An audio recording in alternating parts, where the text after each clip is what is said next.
নহলে MLA সহি কৰি সব লৈ গল হয়।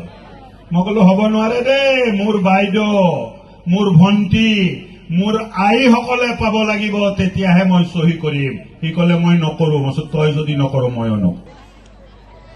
মহিলা উদ্যমিতাত ঝামেলা হোৱা নাই। কিয় ঝামেলা হোৱা নাই? মই ইহঁতক সোধাই নাই MLA বিলাকক। মই মিটিং মাতিলো, মিটিং মাতি কলো যে ডিচি সাহেব লিষ্টটো ঠিকে আছে নে? ঠিকে আছে। মই পাছ কৰি পুৰুষৰ স্কিম নহয়, পুৰুষে কিয় হাত উঠাই দিলে ভাই? পুৰুষৰ হাত উঠাই দিলে। অৰুণাচলতো মহিলা। পবিত্ৰ ৰাবাত জিন্দাবাদ, বিজেপি জিন্দাবাদ, ভাৰত মাতা কি। ধন্যবাদ। দাখিল কৰিছে, আমি কথা পাতি আছো। আমাৰ দলীয় কৰ্মীয়ে হয় আৰু মই ভাবোঁ যে তেখেতসকলে পৰিস্থিতিৰ গাম্ভীৰ্যটো বুজি যিটো মনোনয়ন পত্ৰ আছে প্ৰত্যাহাৰ কৰিব বুলি মই আশাবাদী।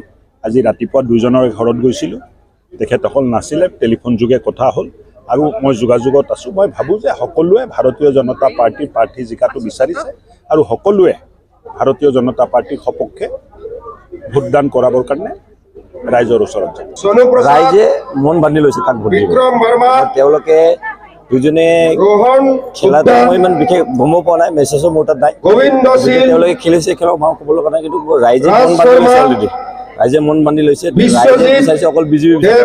ৰাইজে পবিত্ৰভাৱে বিজেপিক বিবেচনা কৰিছে। ৰাইজে মাননীয় নৰেন্দ্ৰ মোদীক চিনি পায়।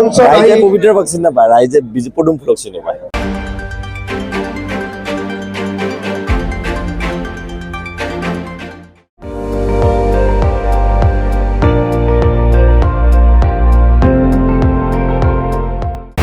আপুনি চাই আছে ND24, সৰ্বশ্ৰেষ্ঠ নহয় সৰ্বোত্তমৰ দৌৰ।